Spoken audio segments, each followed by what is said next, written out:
Hi, everybody. Welcome back to the Inspire Health Podcast. Thank you for joining us again. And today we are bringing back a dear friend of ours, RJ Spina. And RJ is the author of this absolutely groundbreaking book, Supercharged Self Healing.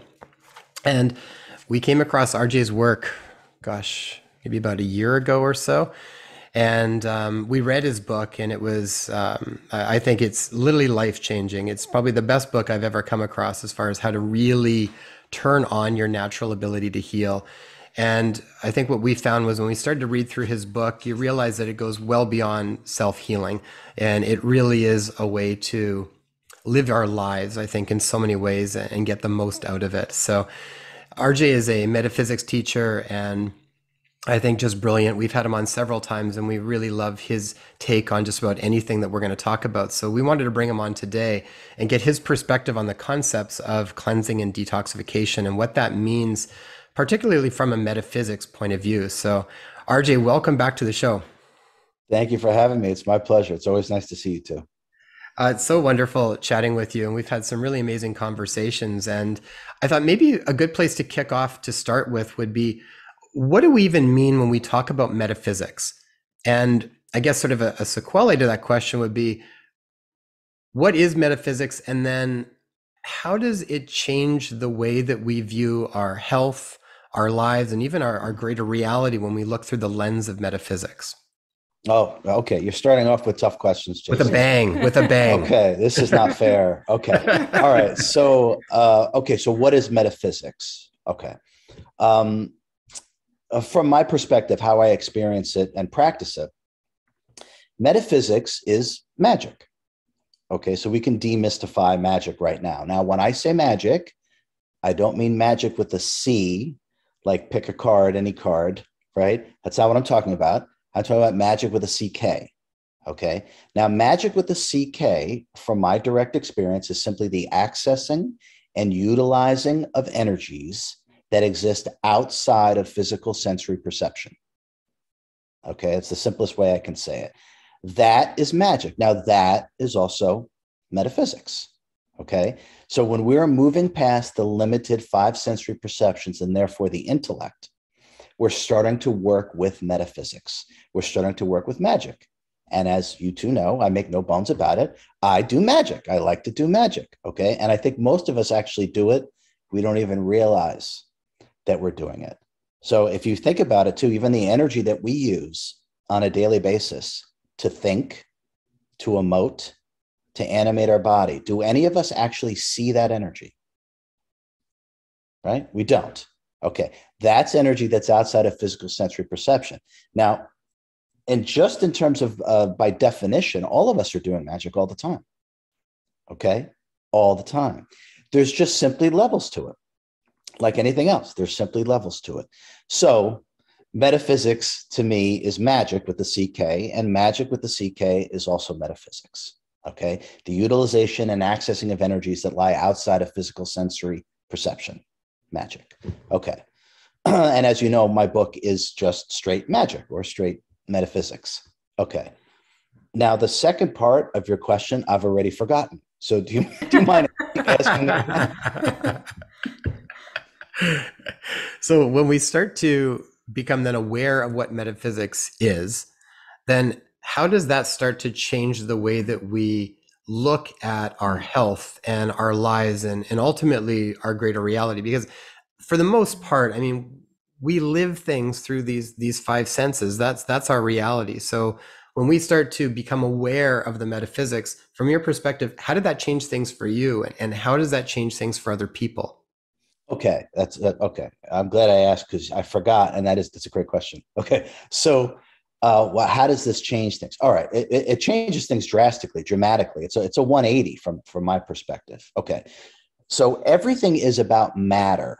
Okay, we are obsessed with matter, and we're obsessed with what the five physical senses can perceive. If we start to understand that nothing originates as matter and everything originates in the magic realm or the metaphysical realm, once we start to understand that, all we have to do is start to work in that way, because that realm or realms are actually what dictates and create the physical. Okay, so this is a total paradigm shift. So we're no longer looking at an end result, which would be physical or physicality or the body. We're now starting from where everything originates, which is the metaphysical. Everything starts as spirit and remains as spirit, and it simply comes within frequential perception in terms of solidity. But nothing is actually originated within that realm. So when we start to work metaphysically, we start to understand that everything is energy.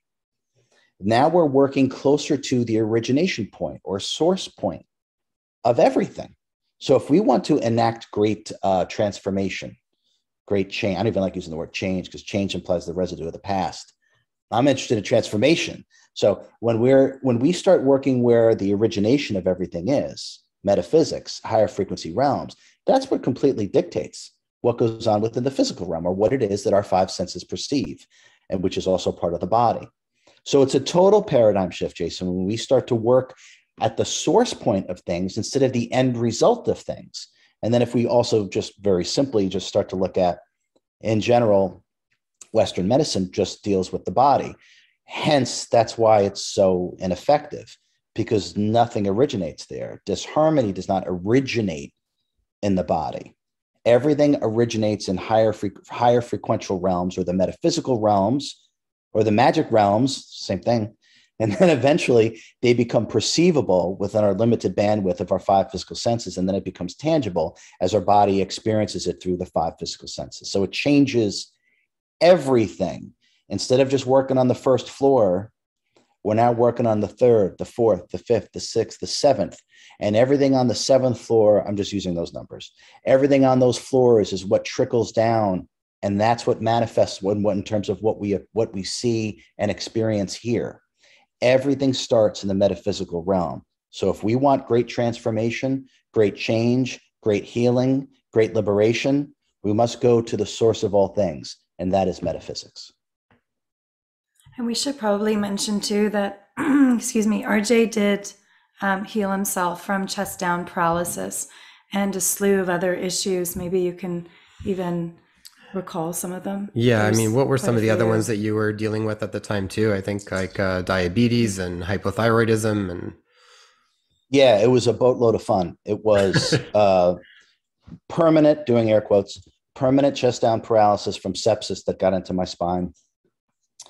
Type 1, diagnosed with type 1 diabetes, Hashimoto's autoimmune disease, hypothyroidism, which is probably actually Hashimoto's, the more that I look at that, right? It's probably the same thing.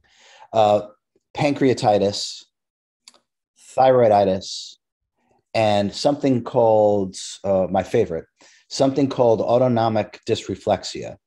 By the way, from a very personal perspective, autonomic dysreflexia was more unpleasant than being paralyzed.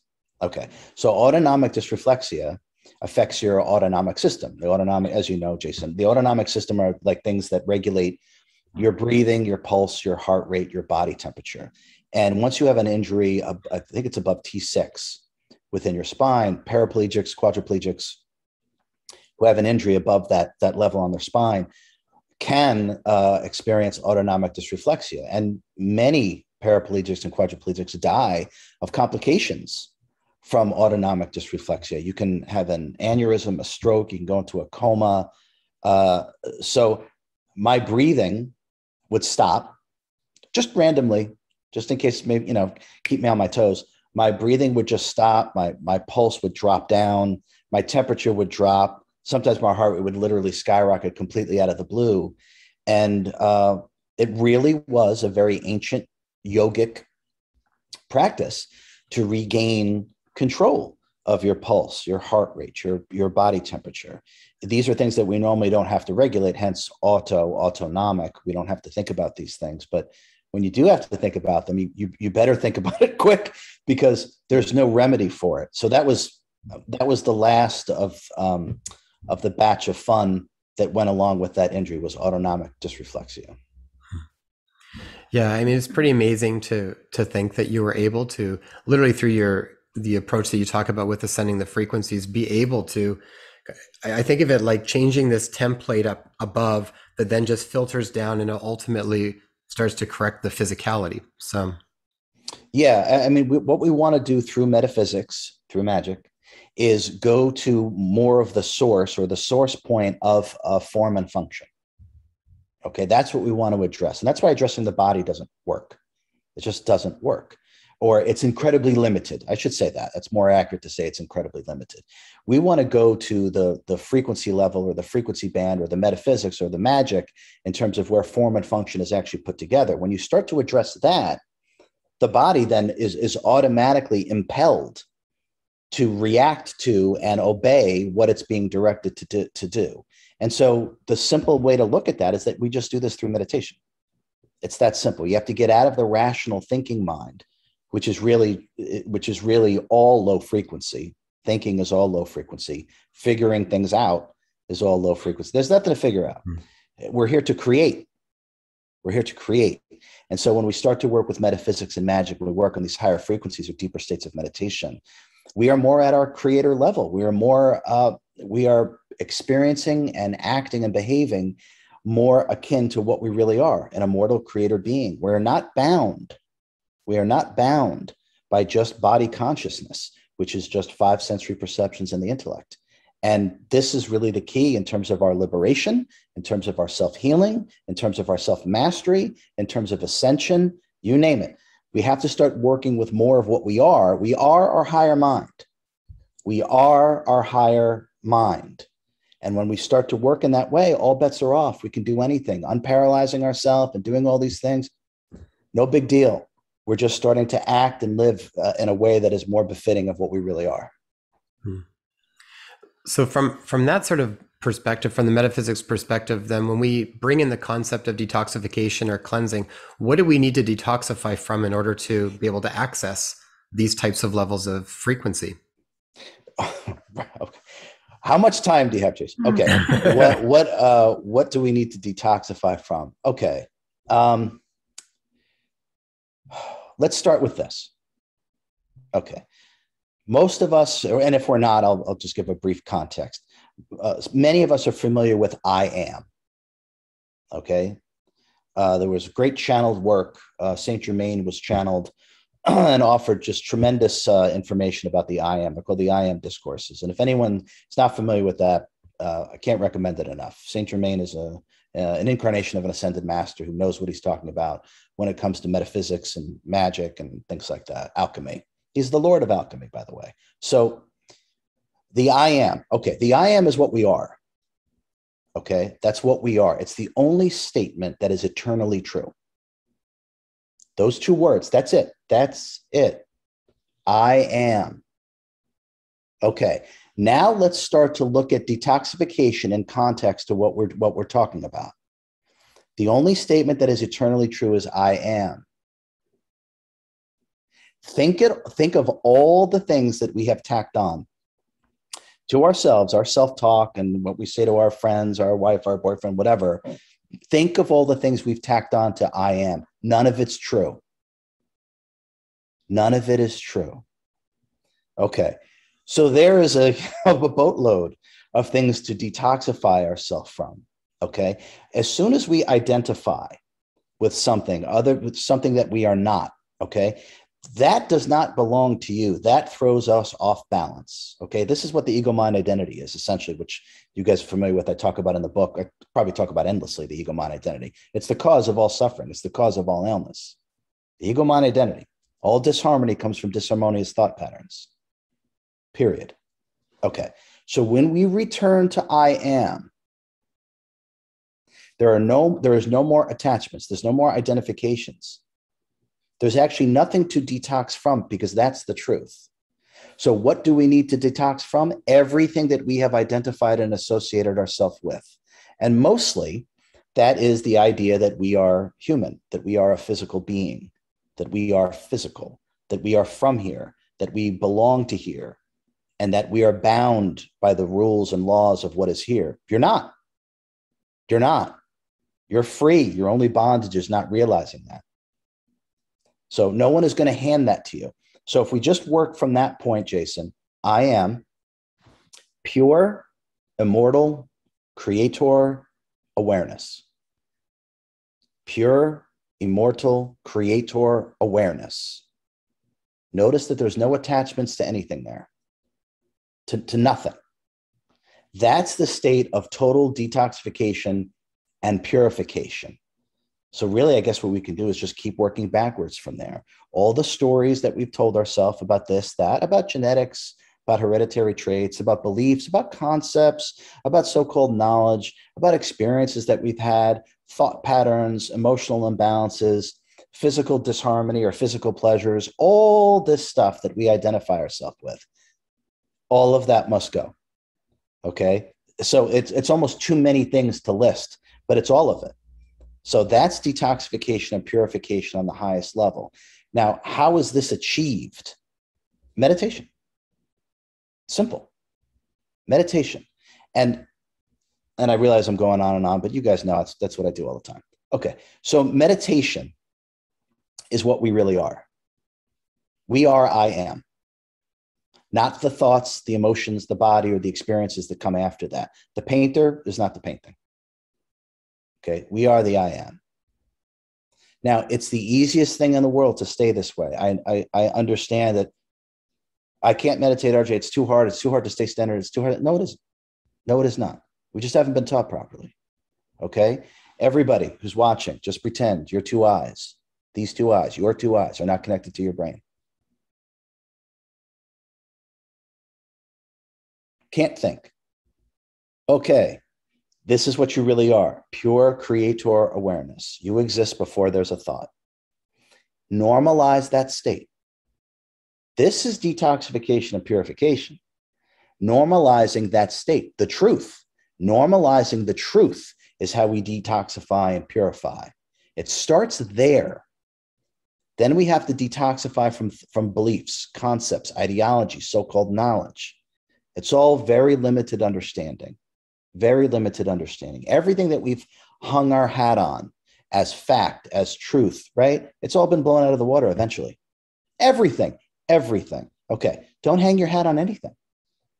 Don't hang your hat on anything. Oh, the study just came out. Who cares? Okay, work with the I am. The I am is infinite. It is everything. It is a fractal of God. When we work with the I am directly, and we stay this way in this effortless fashion, your two eyes not connected to your brain. Perpetual meditation without effort. Your beingness is online. Take your beingness, put it into your doingness. Now you're perpetually detoxifying and purifying yourself. And in that way, you're not doing anything. If you know what I mean, you're not doing anything. The beingness is online, beingness into doingness. Stay that way. Stay that way. There's a reason why mystics and masters talk about meditation and fasting. And we'll get into that in a second. They all say that. Why do they say that? Why do all these mystics and masters say that? Because it works. That's why. Because it works. But notice meditation's first. Meditation's first. Okay. And then we start to address the body.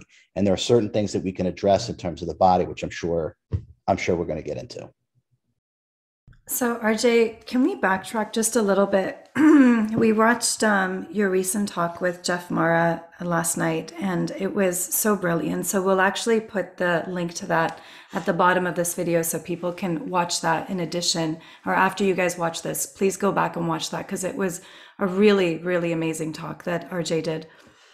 But I wanted to ask if you can possibly give a bit of a pretext or a context to what it is that you're speaking with even saying that, we're not this body. Because a lot of the listeners are going to be listening and saying, what does that mean? I'm not this body, because I am, and I can sense it, I can taste it, I can hear. Or I'm in pain, or this condition is debilitating. It's not like it's in my head. It's like I'm feeling it in my body and it's affecting my daily reality.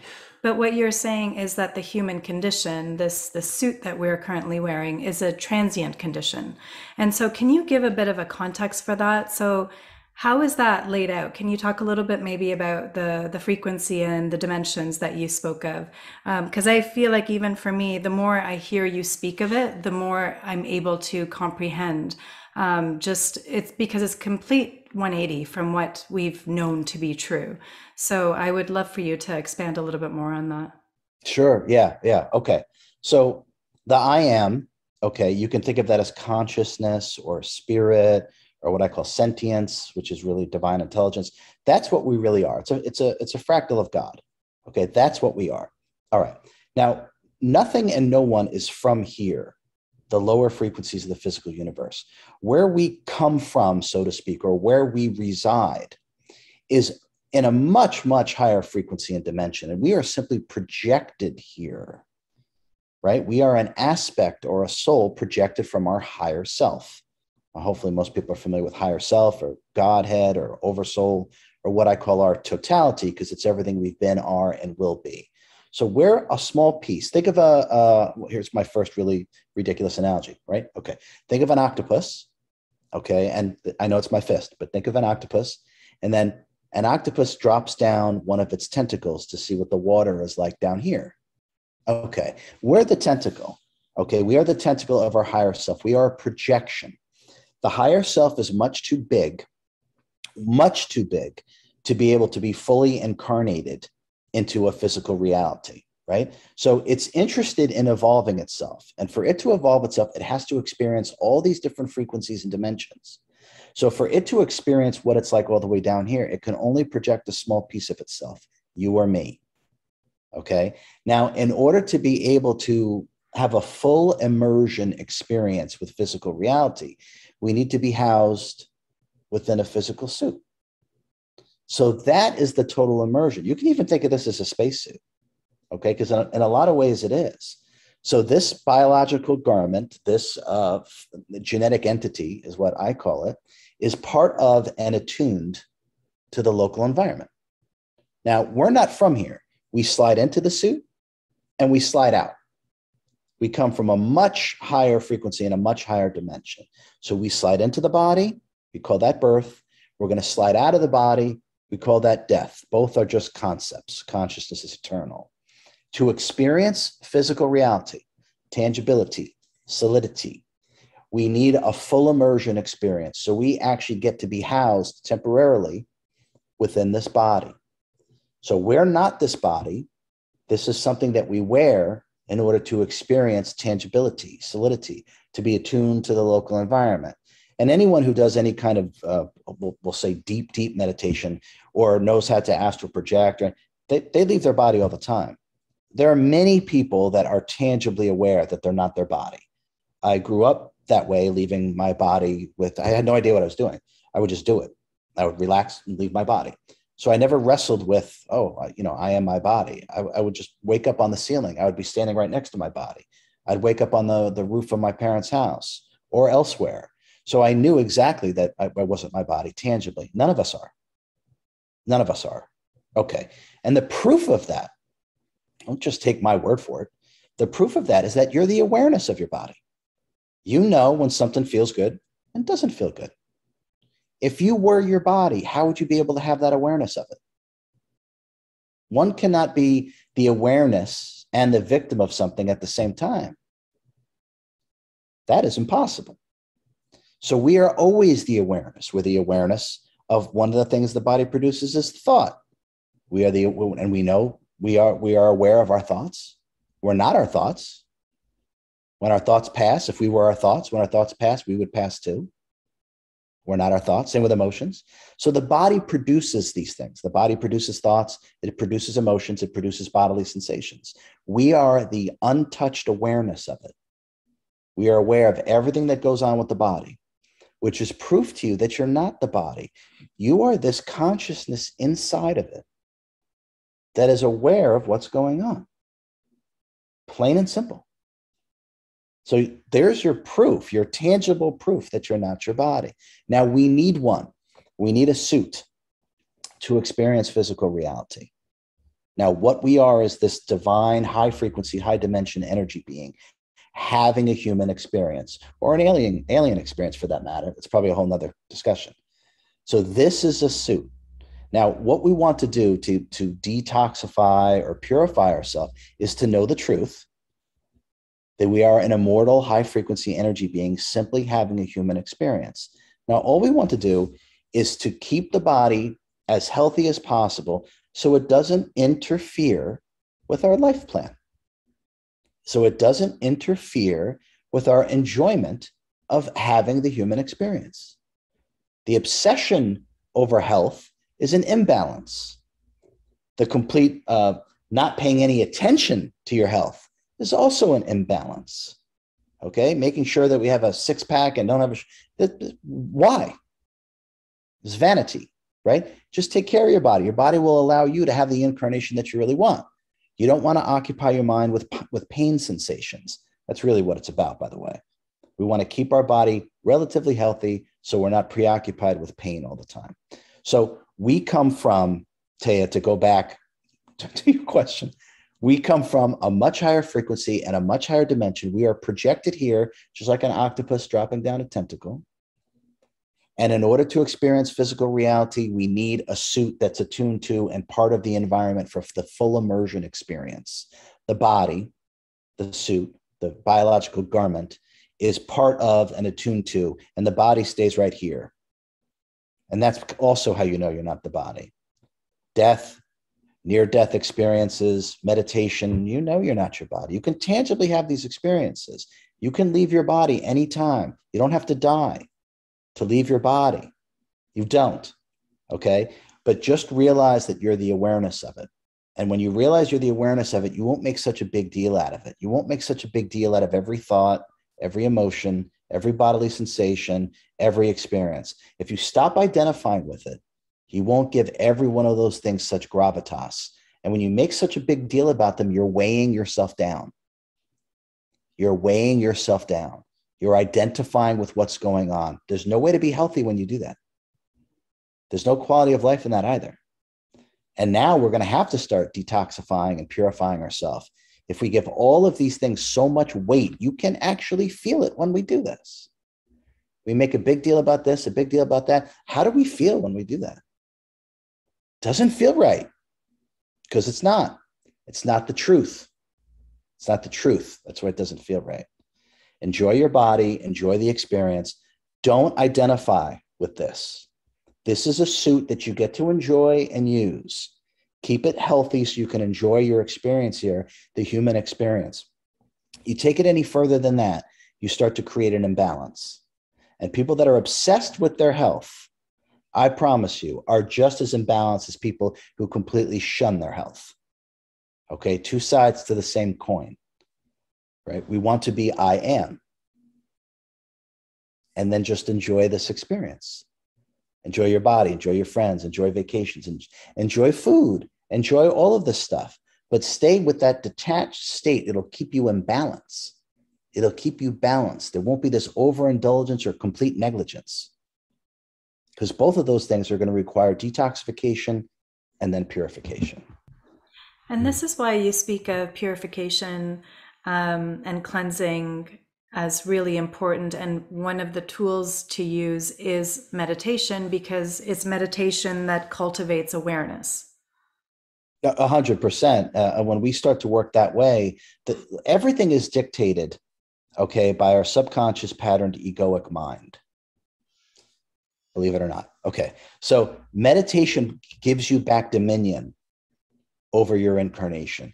You're no longer bound by your cravings, your attachments, your habits, your brainwashing. I mean, let's be frank, right? You're no longer now held captive by those things. It's meditation is the ultimate detoxification and purification. Meditation does that.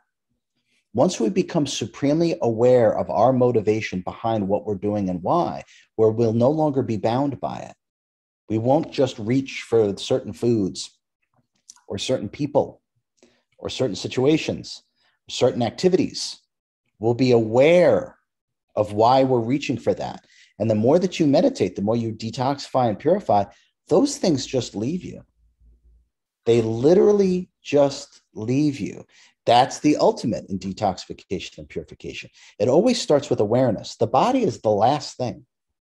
The body is the last thing.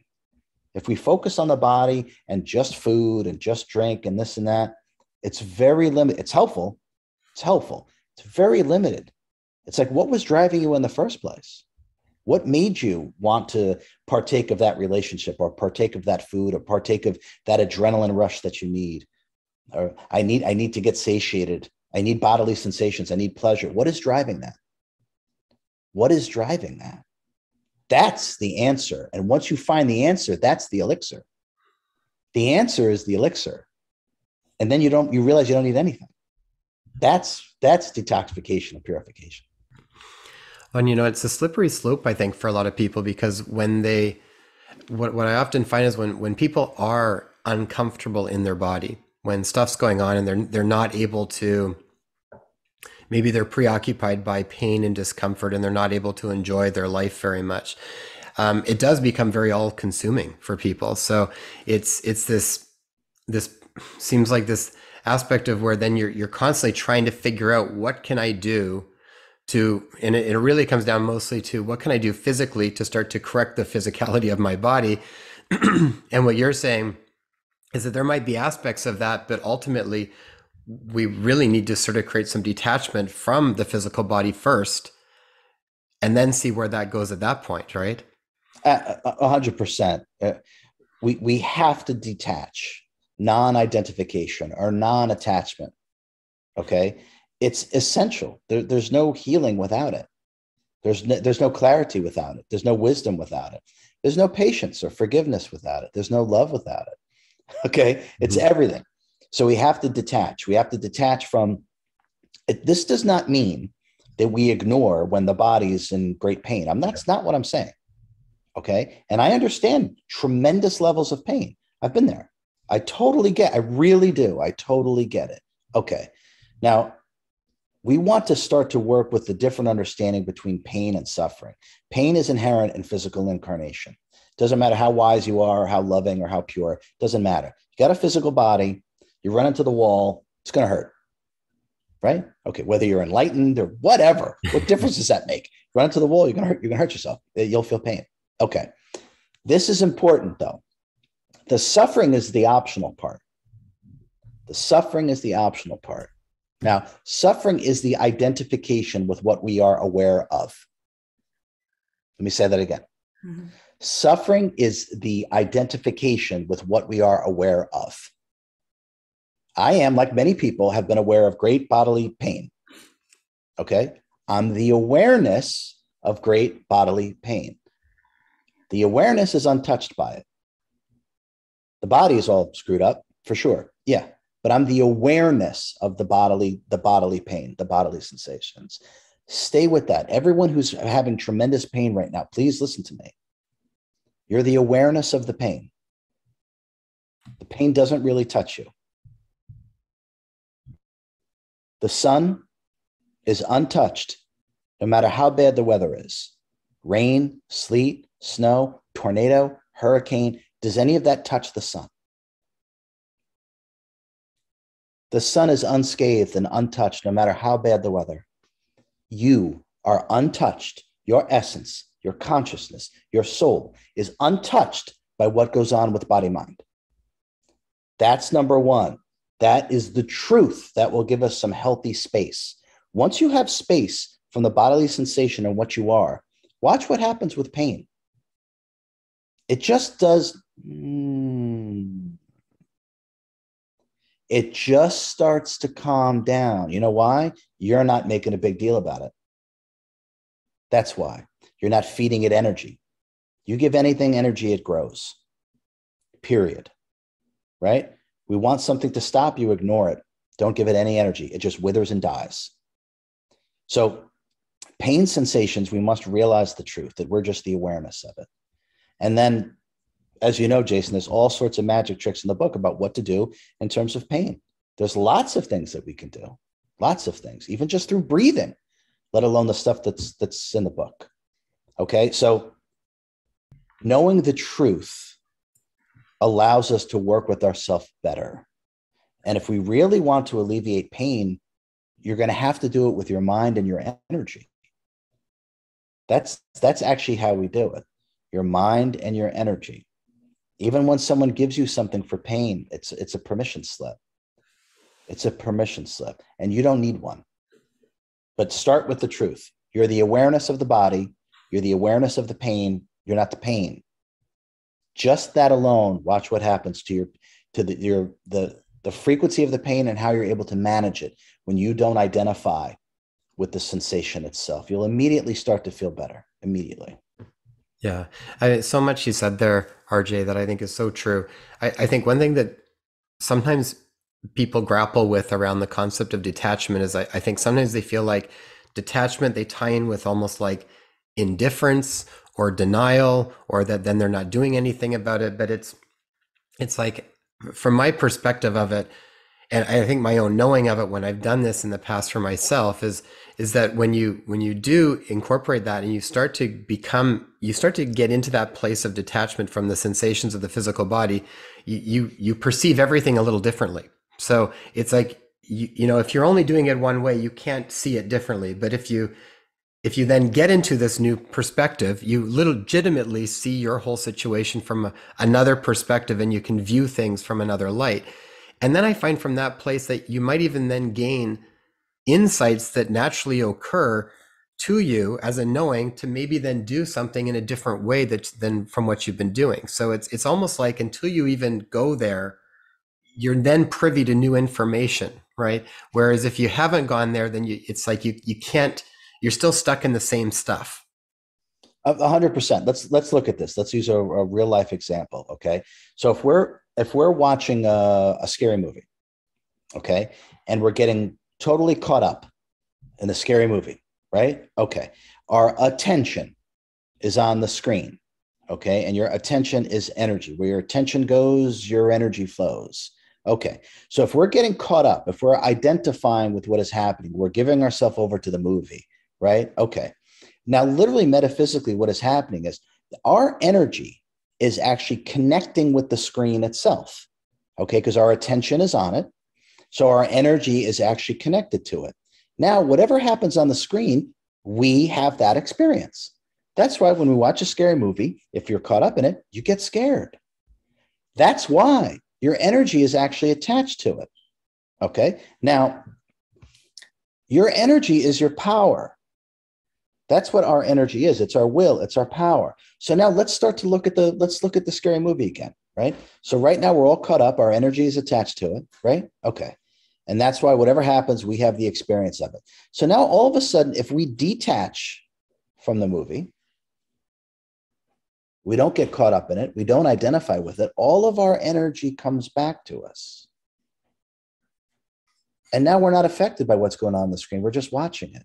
We're not caught up in it. We're not identifying with it. Detachment is power. That's how you get your energy back. Now relate this to your body. It's the same thing.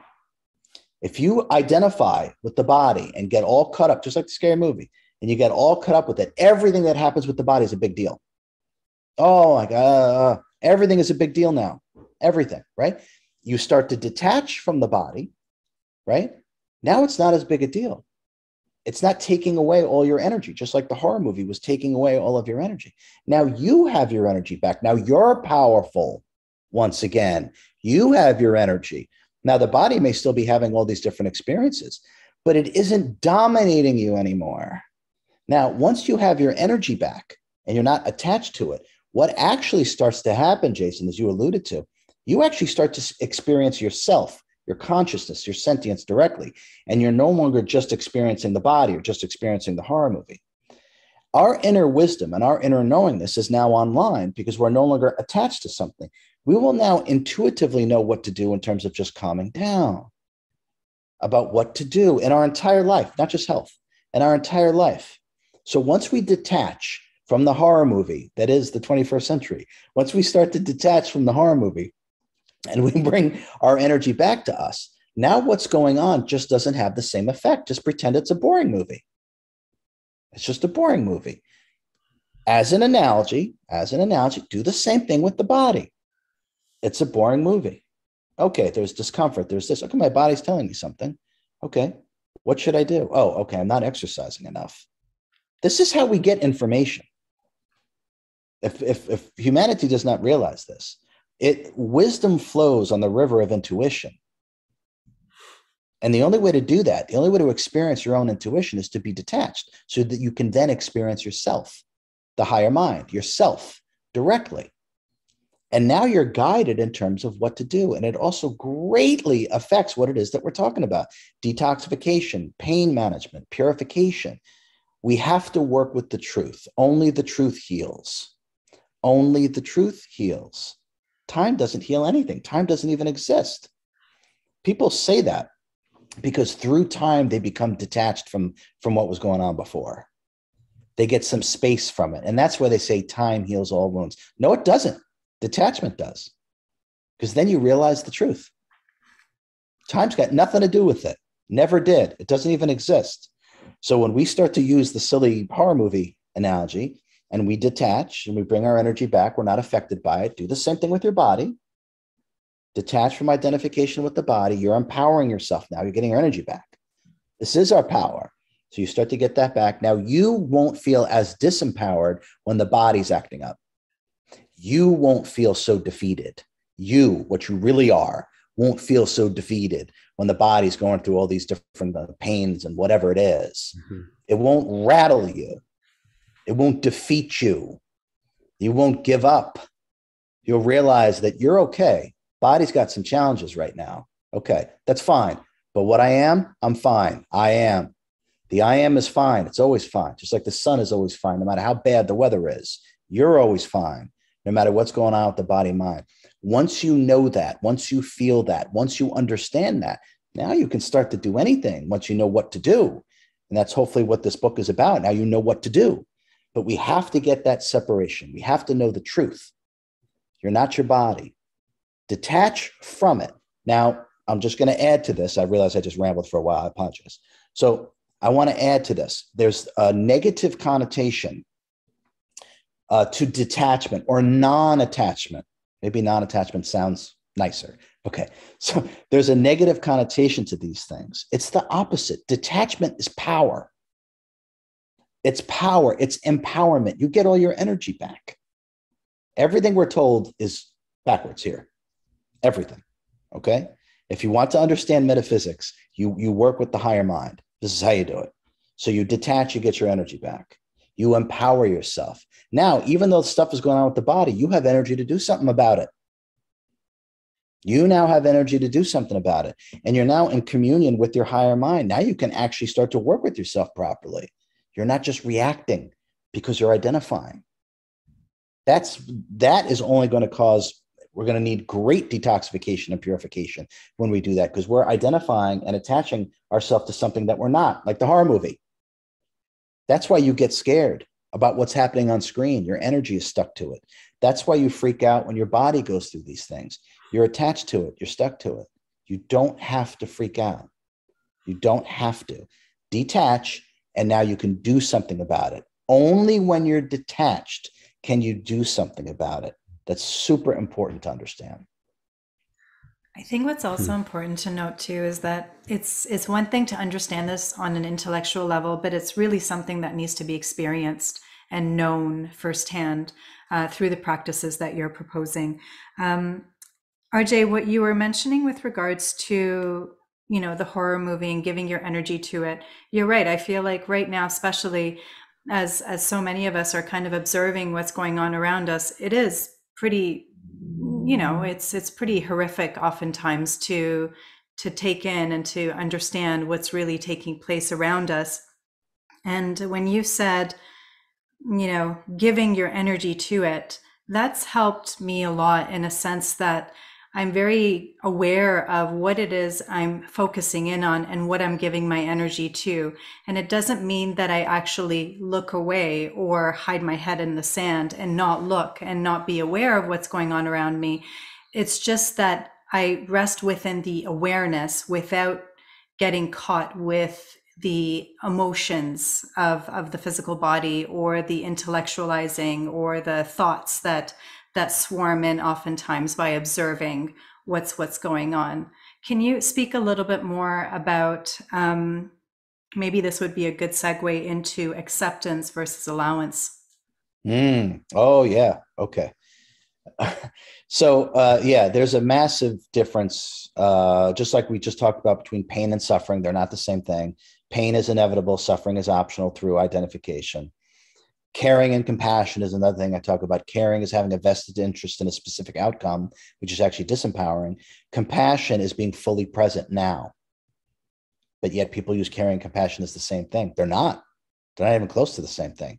Neither is pain and suffering. And neither is acceptance and allowance. They're not the same thing. Okay. So we'll talk a minute about this because I think it's worthwhile. I won't go too far with it. Okay. I'll try not to go too far with it. Okay. So yeah, good luck, right? Okay. So acceptance, if we and let's say this word to ourselves, okay? Acceptance. Okay. I want everyone to almost like tangibly feel what happens to you when you say acceptance. Okay. I accept that. Okay. For me, all of a sudden there's a contraction. I get a contraction immediately when I say I accept that. Okay. I think that's interesting. Okay. When we accept something, we are in agreement. Underneath acceptance, right underneath it is I agree. Right? Okay.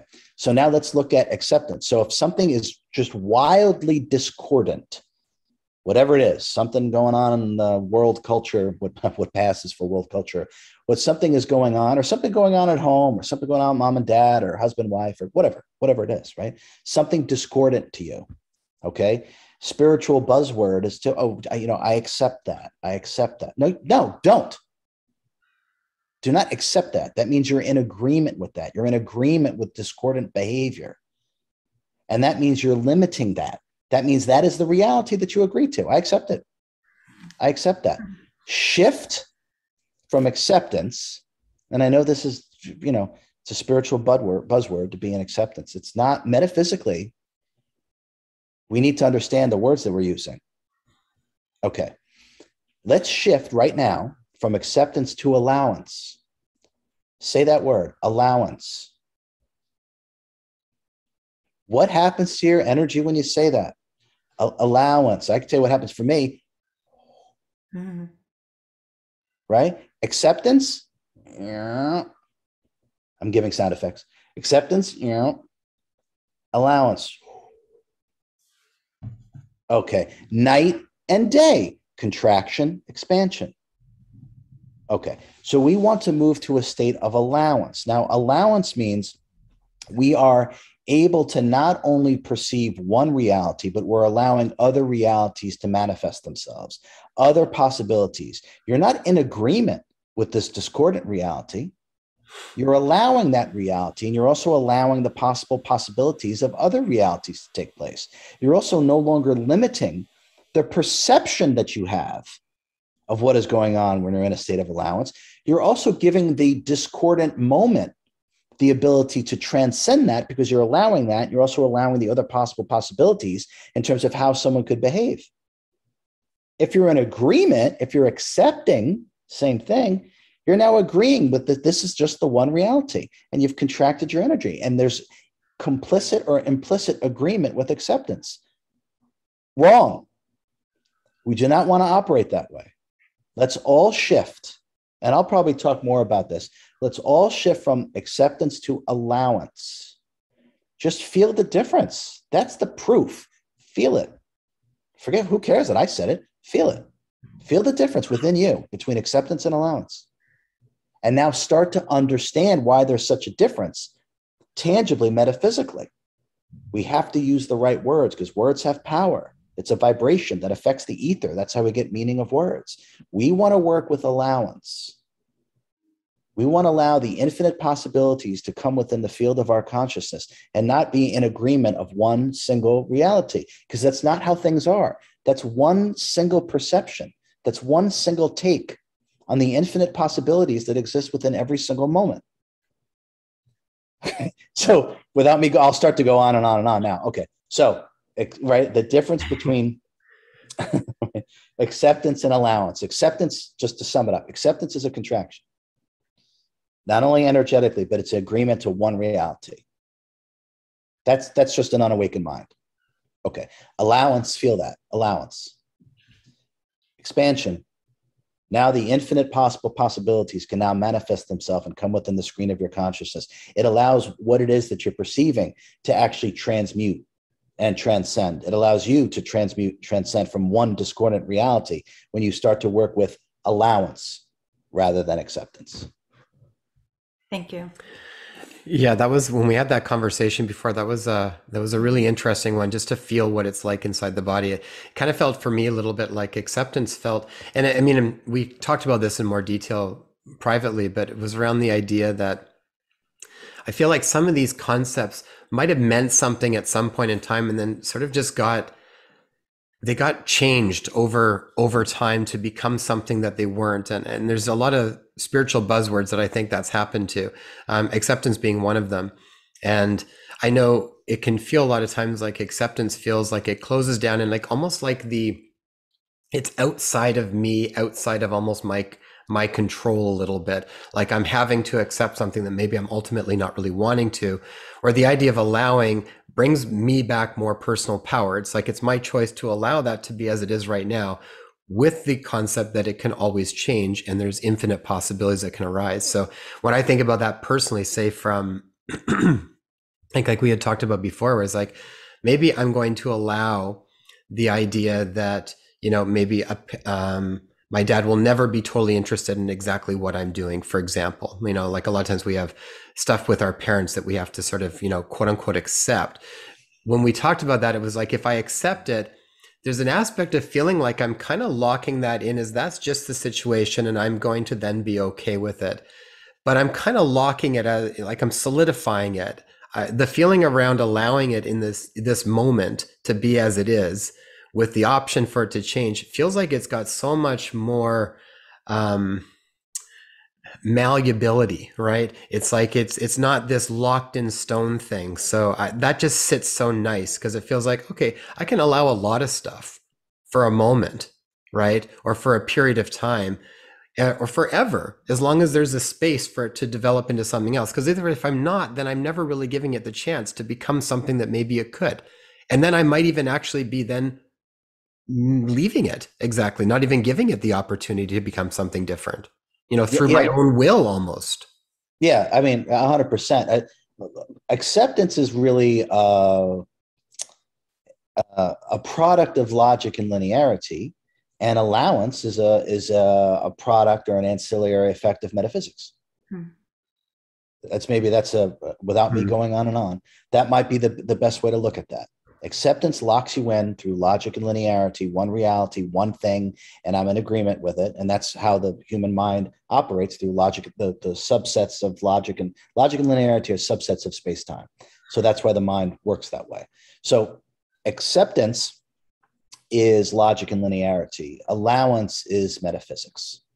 The infinite possibilities are being allowed to manifest when we operate this way. And this is the difference between the lower consciousness and the higher consciousness. This is the difference between the rational mind and the higher mind. This is the difference between logic and linearity and real metaphysics. Now, as we move into real metaphysics, everything starts to change. Everything starts to change, not just with our health, our state of being, our state of consciousness, the way that we operate, the way that we experience ourself, the way that we experience the so-called outside world, the way that we experience this reality, the way that we create this reality. So it's incumbent upon all of us, as we all, another buzzword, ascension, right? As we go with ascension, we have to start to operate differently to experience ascension. Okay. We have to operate differently. And part of that is we have to get out of the logic linearity, lower consciousness paradigm, and start working with the higher consciousness or higher mind in the paradigm of metaphysics, or what I call magic. RJ, is there still a place for logic and linearity as we see it? Even like when I think about like science and research and some of the stuff, because there's so many problems with a lot of that too, but is there still a place for that in our human existence, or do we ultimately need to continually move beyond that? Well, I mean, what I perceive, what I pick up when you ask me that question, is there a place for it? Yeah, where we want to leave. That's what I get. It's like, wow. That's what we need to leave behind. And we can, let's even just tie that to the ego mind identity. Okay. Our ascension, our evolution, we can't bring the ego mind identity with us. The ego mind identity is a reactionary state based upon identification with the low frequency, starting with the body. You don't ascend by being stuck and attached to the stuff that's here. You don't ascend by trying to bring old logic and linearity paradigms with you into a sort of a metaphysical state of consciousness. So is there a place for it? Yeah, here. And I think we should leave it here. And I think we should start to move ahead more akin to what we are, which is our higher mind. The rational thinking mind, as another, so here's, I guess, silly analogy number 2, although there's probably been more than 2 now. I kind of see the logic linearity of the rational mind is like it's a tool. It's a single tool in the tool belt. Okay. It's not the end all be all. It's like if you had a wrench, right? We were joking the other day. If you had a wrench, would you just be all excited? Look at the wrench I got. Are you going to build a house with a wrench? You can't. Okay. You can't be what you really are with just using your rational mind. You can't. You are your higher mind. The rational mind is a tiny subset of your higher mind. So we shouldn't make a big deal about logic and linearity because, quite frankly, it's an aspect of what is. It's not what is at all. In fact, it's just a fragment of what is. Logic and linearity is a way in which our human brain processes. It's not what is, though. Now, when we start to work with magic or metaphysics, we're starting to see the infinite possible possibilities within allowance, as opposed to acceptance. I accept this one reality. Why? Why are you doing that? Why are you in agreement with just the limitation of that? So I think we need to, for the most part, we can kind of just leave it here and move past it. And if anyone is freaking out about that statement, I'll just simply say, realize that your subconscious mind has taken care of you having to worry about this. You've memorized your entire life. Your entire life. You see a chair, you know how to sit. You see your bed, you know how to sit down. You see here's my prop. You see a coffee mug, you know how to drink out of it. You get in your car, you know how to drive. You know how to wash yourself, clean yourself, feed yourself. You know where the store is. You know where work is. Think about what I'm saying. Your life's memorized. Literally, it's part of the subconscious mind. Part of it is memory. It's a storage bank. There's nothing to think about. There's nothing to think about. Don't take out the wrench. There's nothing to think about. Your life's memorized. Okay, that's number 1. Now you can give yourself a break. You can be in meditation now, I promise. Now let's add one more thing to that. We can have a wonderful conversation like we're having, and I can talk about just all this bizarre higher metaphysics kind of stuff. You understand every word I'm saying without thinking. Sit with that as well. If your life's memorized, and it is, the subconscious mind, that's why people do hypnosis. It's a part of it is a memory bank. My second book is all about that, by the way. So the subconscious mind literally just memorizes everything. Your life's memorized. And now we're starting to realize that true understanding, even this kind of stuff, true understanding occurs when you don't think. And true communion with one another, with nature, with the animals, with the earth, with the cosmos, with God, happens when you don't think. So sit with that. What are we thinking about? Why are we thinking? Every thought you have, you're going to have to detoxify and purify yourself from it. Maybe that puts it in proper perspective. Every one of them. Because you're not any thought, you come before it. Every thought you're eventually going to have to let go of. You're going to have to detoxify yourself from it. I mean, what are beliefs and concepts? They're strings of thoughts. Okay. Every thought you've ever had, you're going to have to detoxify and purify yourself from. You don't need them. You don't need them. Let your intuition guide you. Everything is memorized. Your subconscious mind is, like I said, the second I go into great detail about what the subconscious mind is, how it really works, how it was birthed. Our entire energy field is actually an extension of our subconscious mind. I'm not going to get into it now, but that you don't have to think. There's nothing to figure out. There never has been. That's a way to control consciousness. Better think about it. Better figure it out. No, don't. Yeah. Don't. Stop thinking. Your intuition will tell you. There's nothing to think about. And as soon as you stop thinking, watch how much better you feel. Watch what happens with your frequency. Right? This state of being, if you will, is our natural state. Clarity.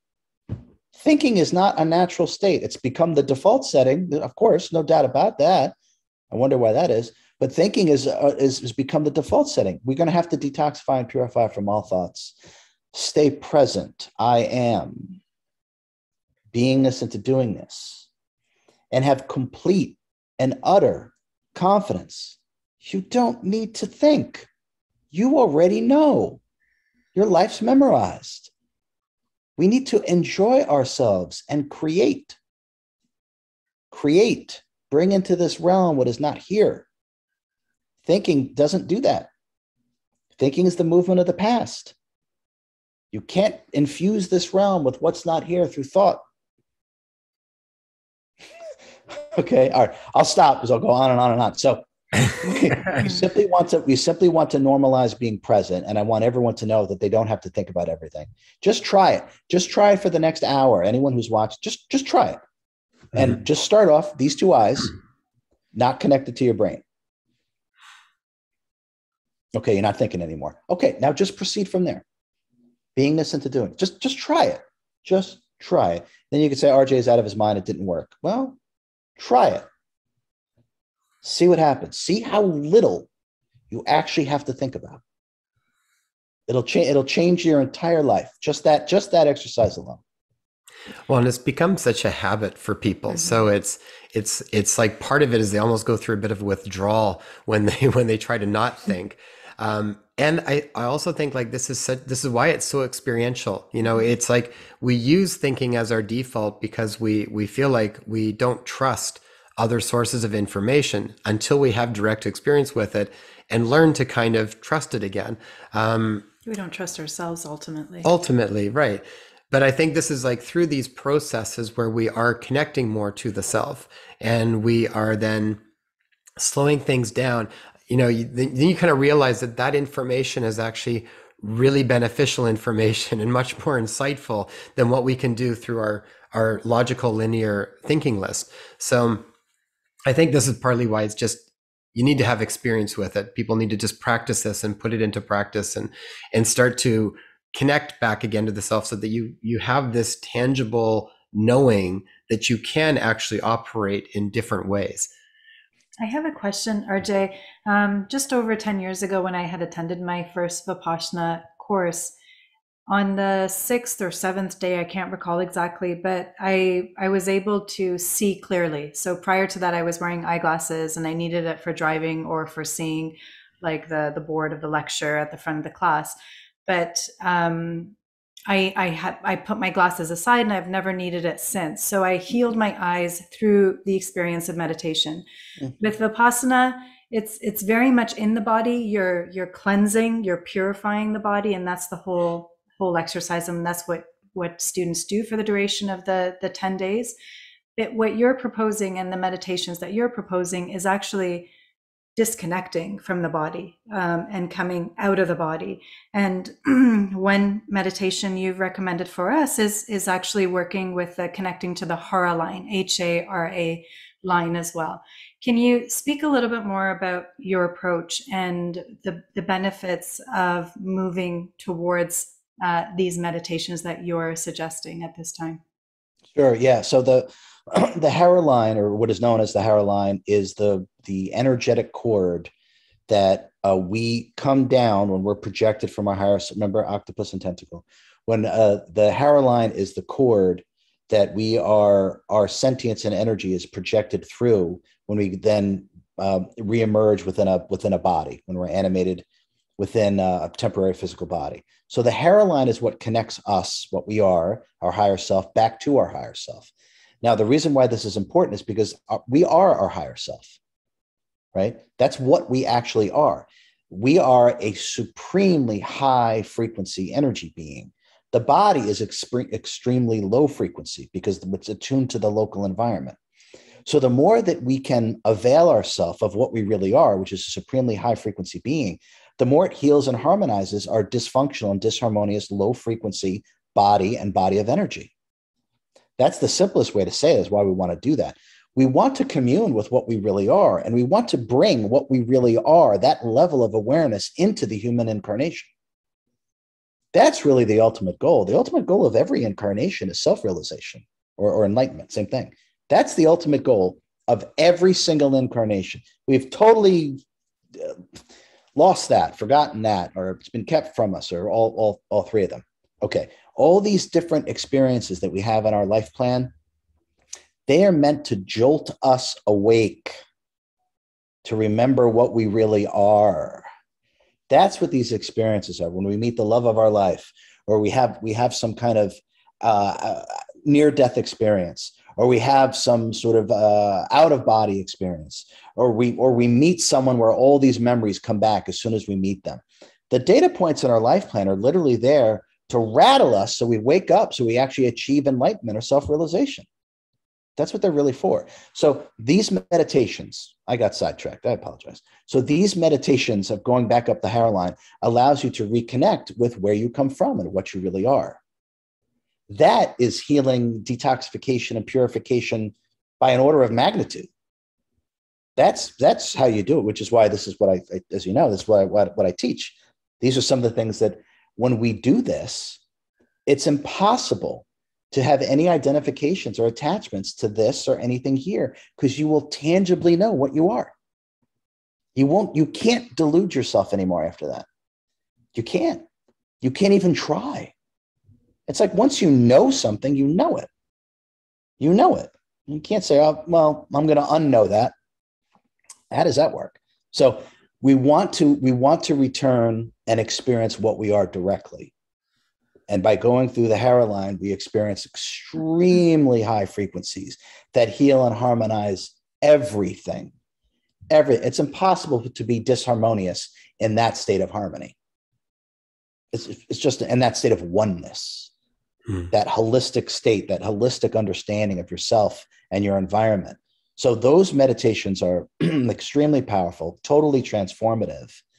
And those meditations can even be used literally to achieve self-realization or enlightenment. Because as you guys know from what I talked about before, full communion with your higher self is self-realization or enlightenment. That's what it is. It's full communion with what you really are. You have now realized the self. Self-realization. You are your higher self.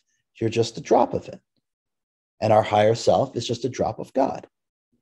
And so on and so on and so on, not to go in that direction. But that's how that works. So the communion through the hairline, and anyone can do it. They just need to be guided properly. It's how we all got here. It's how we're going to leave, right? So all we have to do is just go back up through that, and we can then experience what we really are in the local environment. It's just so hard to be sick in that state of truth. Because what we need to detoxify and purify from is untruths, things that don't belong to us, things that were never us to carry as a burden, things that were never a part of us, and it's not for us to identify with. So that's what I said earlier. It's only the truth that heals. And you are your higher self. And by experiencing it, you experience the truth. And that's what self-realization is. And that is part of how self-healing works too. Yeah, that's beautiful, RJ. And it really simplifies all healing, because it's really just connecting you back to that, ultimately that blueprint of perfect health. And once you connect to that, everything sort of resets itself. So you don't have to, I think this is where people get stuck sometimes, is we always feel like we need to be doing. And by just connecting in a certain way, it's like you've mentioned, where you turn on the light in a dark room and all of a sudden things change. Or figuring it out, or, working at the trauma, or doing shadow work. What is your insight on that? Can you speak a little bit more about that? Yeah, again, and no disrespect to any of that stuff. There's efficacy in all of this. Okay. In all of it. It's almost like an inside joke with the shadow work. It's just how I view the ego mind identity, right? You don't want to make friends with your ego mind identity. That thing's not your friend. It's a parasite. That thing is not your friend. Okay. So I don't do shadow work, right? I am the conqueror of my mind and body. Period. Okay. Now, one of the analogies that I use about the ego mind identity or shadow work or whatever word you want to use, okay, the context is that we can't be here without the ego mind identity. Okay, it's actually impossible. It's the only thing that tethers us here. Okay, it's kind of like glue. Okay, and I mean this, no matter how wise, enlightened, saintly, pure, and I mean anyone who has ever walked this earth, all of them, has had some level of ego, because you can't exist here without it. Without the ego, you would literally eject out of your body. And I promise you, I've tried this twice. You can't do it. You cannot completely eradicate the ego mind identity. I understand how it functions. I truly do, which is why I teach it and how to transcend it. But you can't completely get rid of it. So as I'm speaking, I have an ego. Now, this is what I do with it. This is what I do with it. I'm leading this incarnation. I am the conqueror of I am. I am the conqueror of my mind and body. So this is what I tell my ego mind identity. I'm driving the bus. I'm driving the car of this incarnation. Get in the back seat. Keep your hands to yourself. And I don't want to hear a peep. Period. I'm not asking. I'm telling. You can go for the ride because I know you have to, but I don't want to hear it. I'm the conqueror of my mind and body. Now, maybe that's extreme, but that's how I do it. Now, spirit is leading the incarnation. Clarity, non-thought, power, wisdom, the self, the sentience, the real you is now driving this bus. And that's how it's supposed to be. So from my perspective, like I said, it's a bit of an inside joke. My perspective, I'm not interested in shadow work. And if you are, that's fine. I'm not belittling it. It may sound like it. I'm not. I just know that the ego mind identity is not your friend, and you don't want to make friends with your ego mind identity. You may think you want to, you don't. That is a parasite that wants dominion over your mind and wants to have complete control over your body and body of energy. Make no mistakes about that. That's what the ego mind identity is. Take control of your life completely and utterly. Don't request it. This is your incarnation. Command it as the divine immortal being that you are with your power. Get in the back seat, hands to yourself. I don't want to hear a peep. Now, mind is always clear. Emotions always stable. Total clarity, total power, because we're not attached to anything. No more identifications. Now we have detoxed. We have purified through meditation, purification, not attached to anything. And I guess the last part about that, we talked very early on about, meditating and fasting. Mm-hmm. Okay. I would say no one should jump into fasting. Okay. Nobody. All right. Those that see themselves as a physical being, right?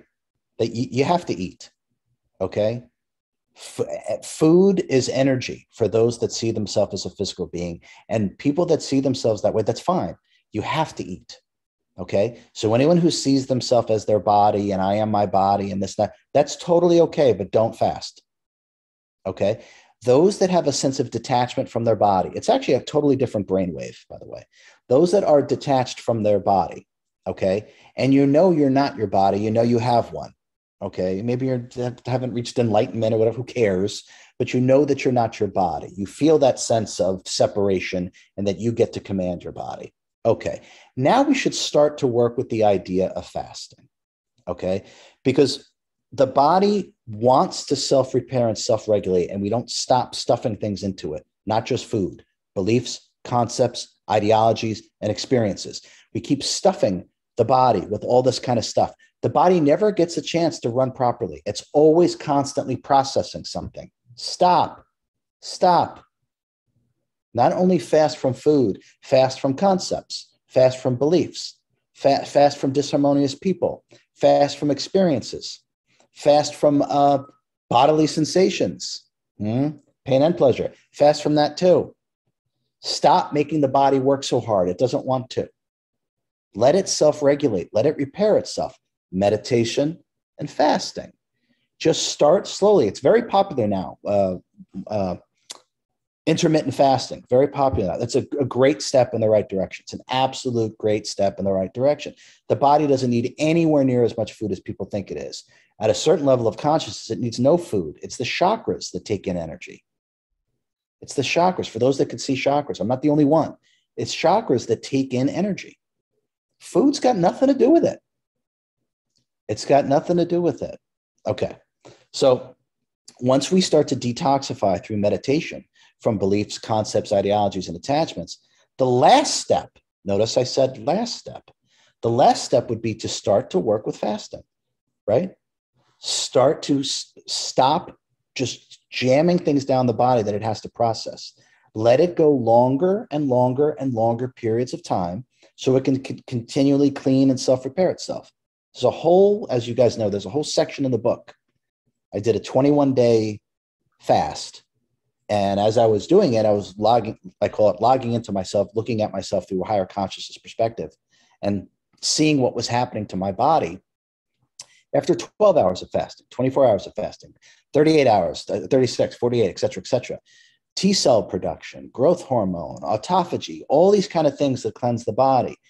Now you'll know exactly how long you need to do it to actually have those things start to occur, right?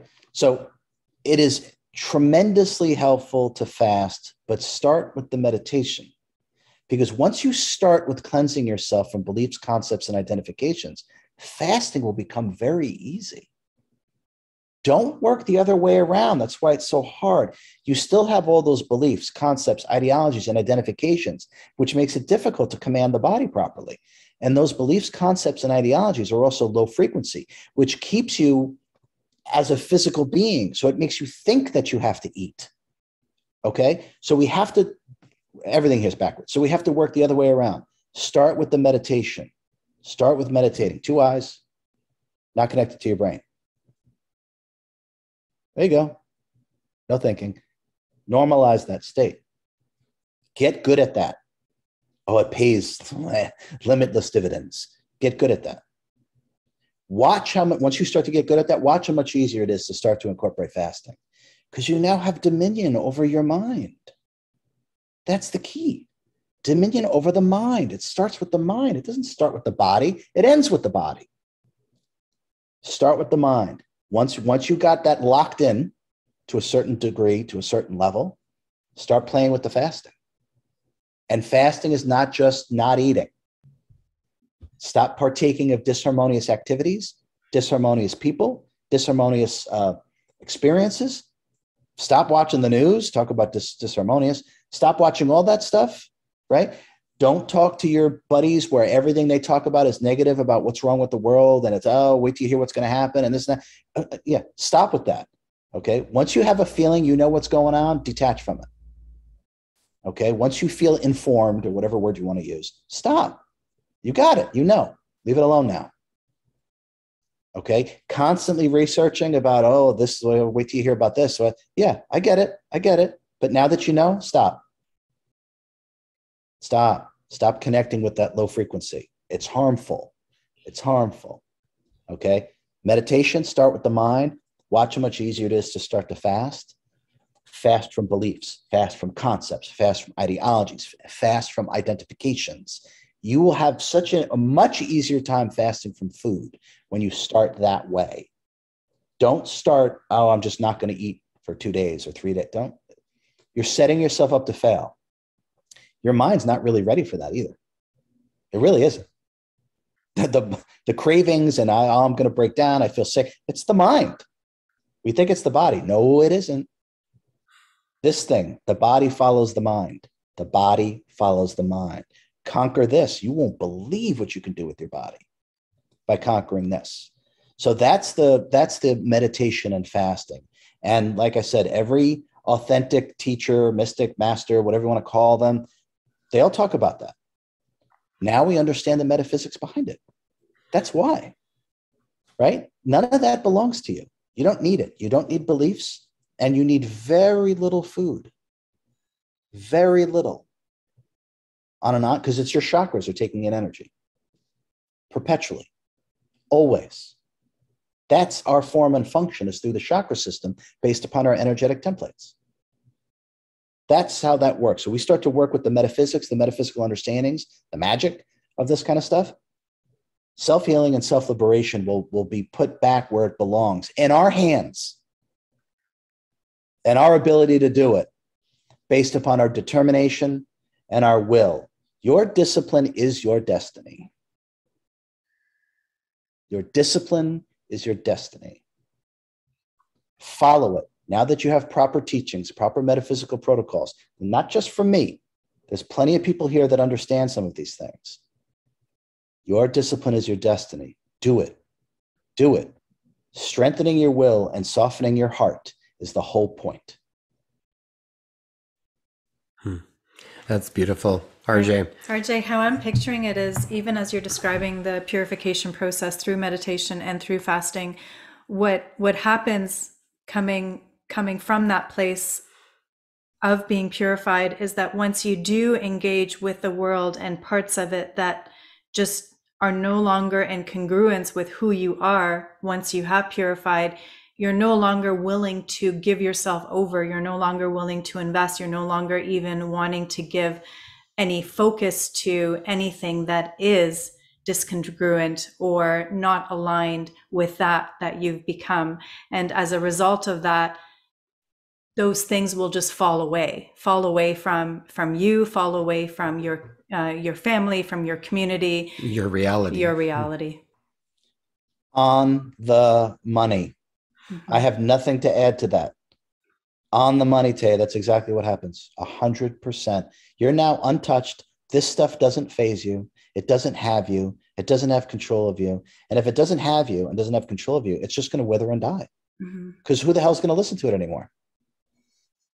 Nobody. That's how it ends. That's how it ends. Let me say it again. That's how it ends. When you know better, you pay no attention to it. You don't abide by it. You don't give it any energy. You know the truth. The truth doesn't require your participation. Lies do. Don't forget that. That's how that works. That's how the change happens. It's all through self-awareness. And that's almost like a buzzword. I kind of hate that word. But anyway, it's all through self-awareness, knowing the self. Maybe we should say it's all through gnosis. Maybe that's a little better. That's a very old word that's been around for a while for a reason. So gnosis is the only knowledge that really exists. It's knowledge of self. And that's what we're really talking about. Knowledge of self is detoxification and purification. Gnosis itself is detoxification and purification. And by being fully present and not thinking, what is it that you're experiencing? The self. That's the greatest efficacy of the evolution of consciousness. And that is detoxification and purification on steroids. You're not taking in anything that doesn't belong to you. You're continually experiencing yourself over and over, continually. Very hard to be disharmonious when you live that way. And one thing I want to make sure that I say, all your sadness and all your anger are never going to help you. Never. You know what will? Your laughter. Your laughter will. There's a reason why sense of humor exists. That's in another book, by the way. There's a reason why sense of humor exists. It is utterly transformative. Sadness and anger, I don't care how sad you are over your diagnosis or someone left or this or that, or how angry you are, how someone betrayed you, stole your money, lied to you, whatever. It's not going to help you. It's not going to help you. Your laughter will. Laughter is a higher vibration that shakes loose any attachments from a metaphysical perspective. It's a higher vibration. It's akin to joy. Joy is detoxification and purification. Anger and sadness are low frequency. That's how you get stuck to everything here. Use laughter. Laugh it off. Laugh off what a big deal you made of all these things. Laugh at how bent out of shape you got. That's what we should laugh at yourself. Please stop taking yourself so seriously. The ego mind identity, right?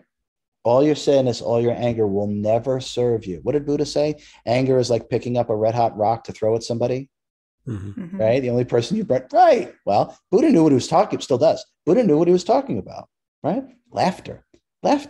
Have fun. Enjoy yourself. Don't take everything so seriously. I don't take myself, as Jason and Taya know, I joke around constantly. I have a hard time not joking around. I don't even know how to do it, to be honest, right?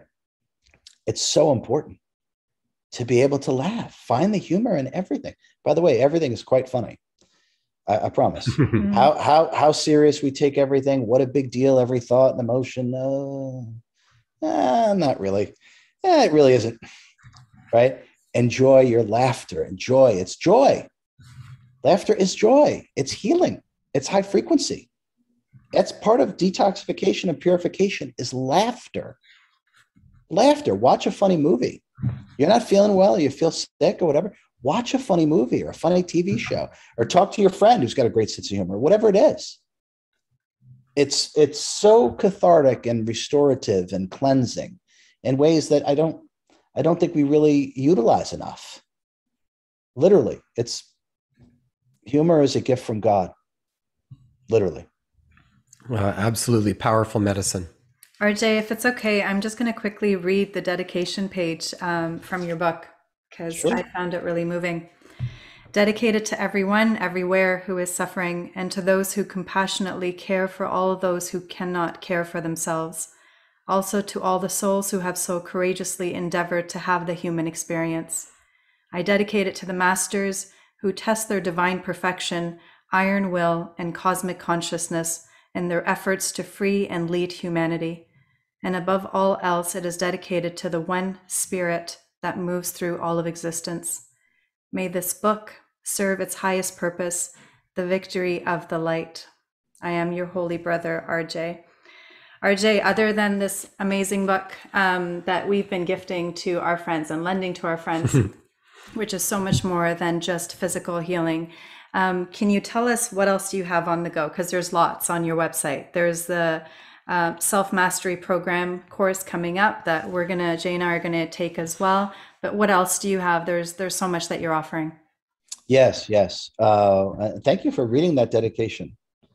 Thank you for reading that. The self-mastery course is going to be taught live starting July 30th for 4 months every Saturday. There's actually going to be 20 total classes. There's going to be 4 extra ones that are kind of special. I call it Merlin's Roundtable. But it's a self-mastery, what exists beyond enlightenment. And for most people, what in the world, there's something past enlightenment? Oh yeah, there's plenty past enlightenment. So we're going to talk about the 4 levels, or as I experience them, the 4 levels of enlightenment, which then leads to self-mastery.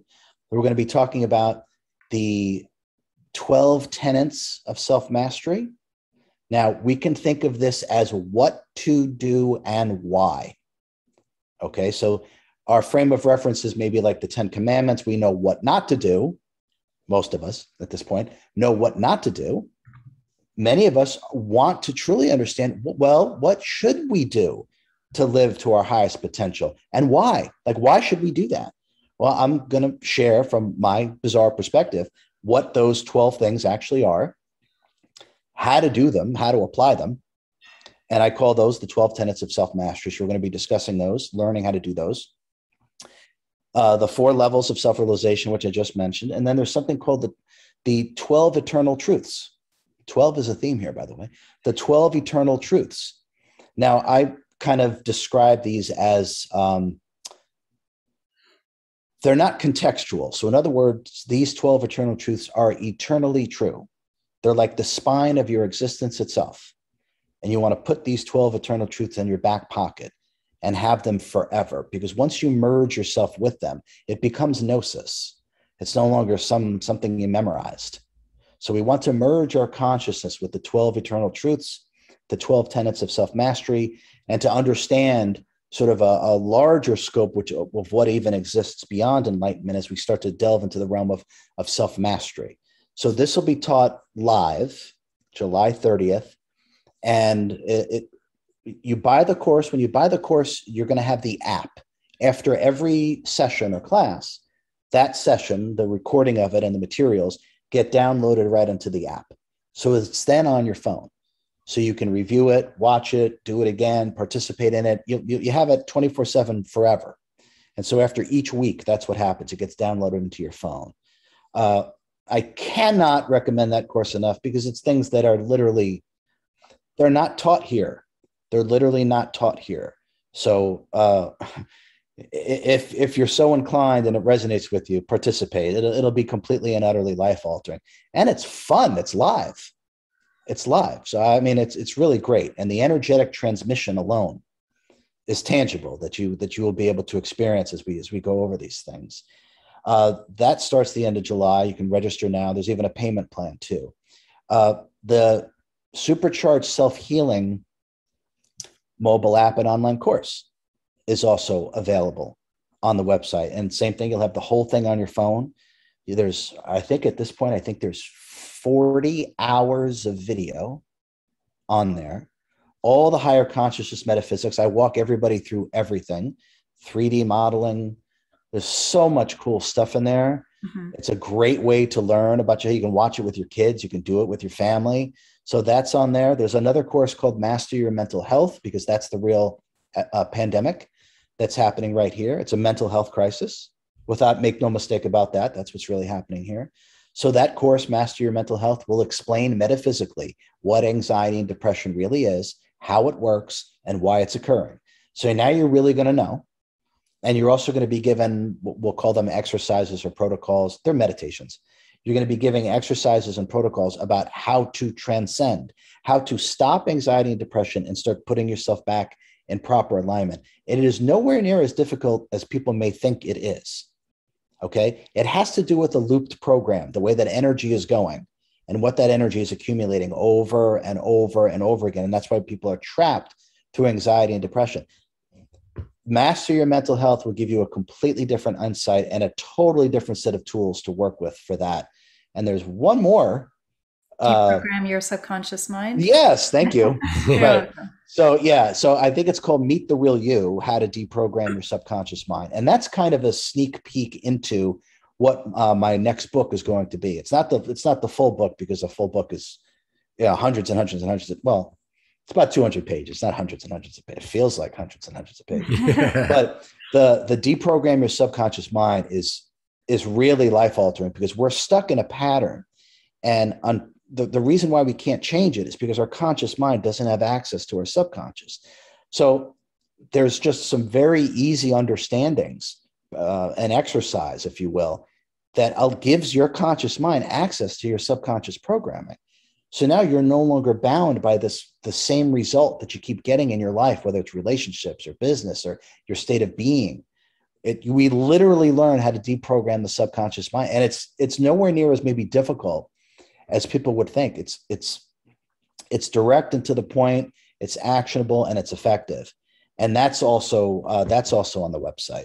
So Deprogram Your Subconscious Mind, Master Your Mental Health, Supercharged Self-Healing, the online course, and Self-Mastery, What Exists Beyond Enlightenment. There's also probably maybe, I don't know the exact number, 60 or 70 different interviews that you can see. If you actually enjoy me rambling on and on, you could actually see 60 or 70 different interviews. That's actually on there. There's tons and tons and tons of real metaphysics, real knowledge that you can watch just in terms of the interviews. And then I am seeing people again. You could book a session with me for a healing or a consultation. I think it's September. I actually don't even know, but I believe it's September, because I have all these other things that I'm doing. So if you wanted to book a one-on-one with me, or if you have a group of people, your friends, or whatever it is, and you wanted to do something as a group, we can arrange something like that as well. But all that is on the website, ascendthefrequencies.com, and just avail yourself. If any of this really speaks to you, it's here now. It's here now. don't wait. What are you waiting for? Time doesn't exist, so I don't have any to waste. Okay. If this speaks to you, jump on board. This is a whole different understanding of yourself and really everything else. And dare I say, it's also fun. There's something about it that's also fun. And I'm not even sure exactly what that is, or maybe it's just my own bizarreness that's kind of imbued into the teachings. But it's actually enjoyable to do this. To work with yourself in this way is joyous. It literally is, because it's truthful. And the truth is that we are love, joy, and wisdom. It's really what we are. And so I hope to see many people during the self-mastery course and the self-healing mobile app too. I'm always doing live Q&As too. I try to do them as often as I can. So I'll make an announcement to everyone who has bought the online course in the app that we're going to do a live Q&A. And I try to do it as often as I can. And I just answer everybody's questions. So if you're stuck on anything or you want to ask me a bizarre question, which I'm asked all the time, I try to make myself as available through live sessions once you purchase the online course or mobile app. Awesome. And you also have a nonprofit organization that you were speaking of, RJ. Can you speak just a little bit on that? Yes. My nonprofit is called Human Advancement Through Higher Consciousness, which, by the way, is the only way it's going to happen. So that's why I call it that. So Human Advancement Through Higher Consciousness. Essentially, I offer scholarships to people, and I'm targeting this towards younger people that just have no financial resources, never accumulated any kind of money through working and so on and so forth. So, and I'm really trying to gear some of my future work towards younger people, because they need this information desperately. So everyone does, but so Human Advancement Through Higher Consciousness, and the website is HATHC, Human Advancement Through Higher Consciousness, HATHC.org. And I give out scholarships. When someone buys one of these courses, I give out a scholarship. So not only should you invest in your sessions, not only can you invest in yourself and learn about yourself and create a better quality of life for yourself. When you do that for yourself, you're going to help me help somebody else who actually can't afford to do it. So that's really the point of the nonprofit, is to give out scholarships. And our most recent scholarship recipient, he's 20 years old.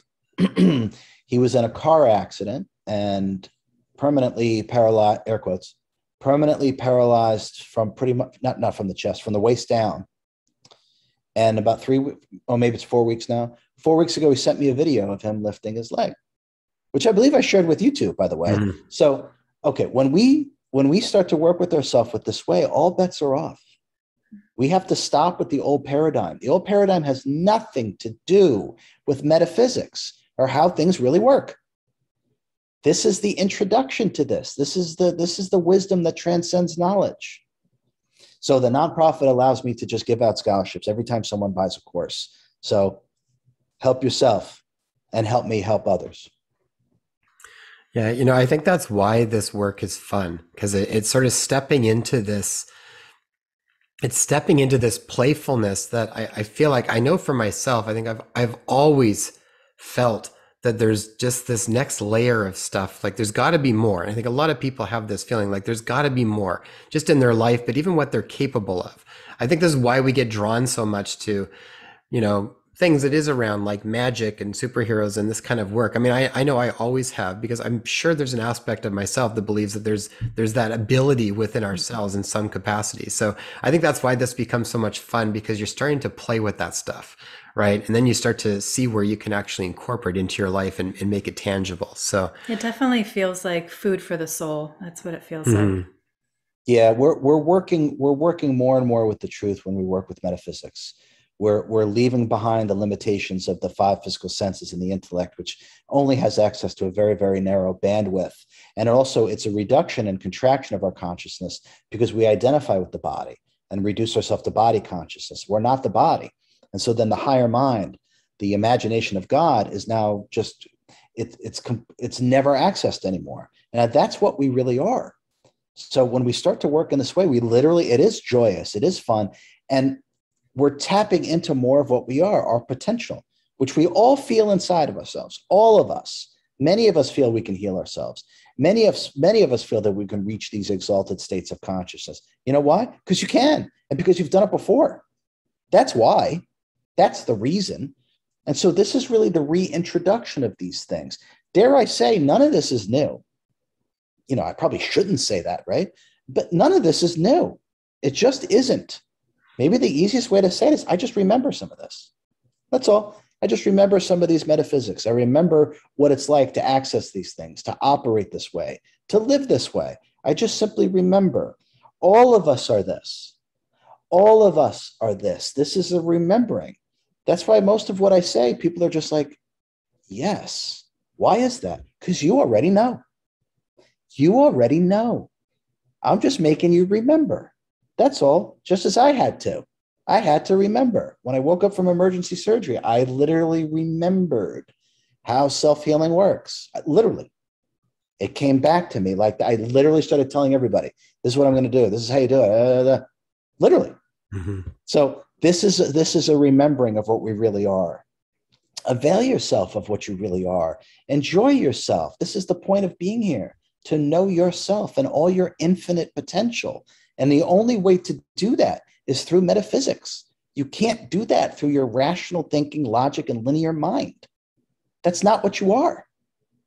It's the higher mind, the imagination of the higher mind. This is the way. This is how we do it. This is how we transcend. This is how we ascend. This is how we self-heal. This is how we reach exalted states of consciousness. And it's here now. Take advantage of it. Please, I want to see you there. Join me in freedom. Join me in joy. Join me in love. I'm waiting for you. I've been waiting for you forever.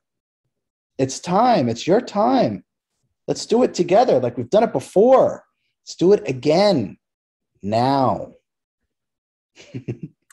Thanks so much, RJ. Thanks, RJ. We will be having RJ back for an incredible, I'm sure it's going to be pretty epic, roundtable with Guy Needler, a previous guest whom we've had on this series, sometime towards the end of July, or if we can't make the schedules work in August, we'll keep you posted on that.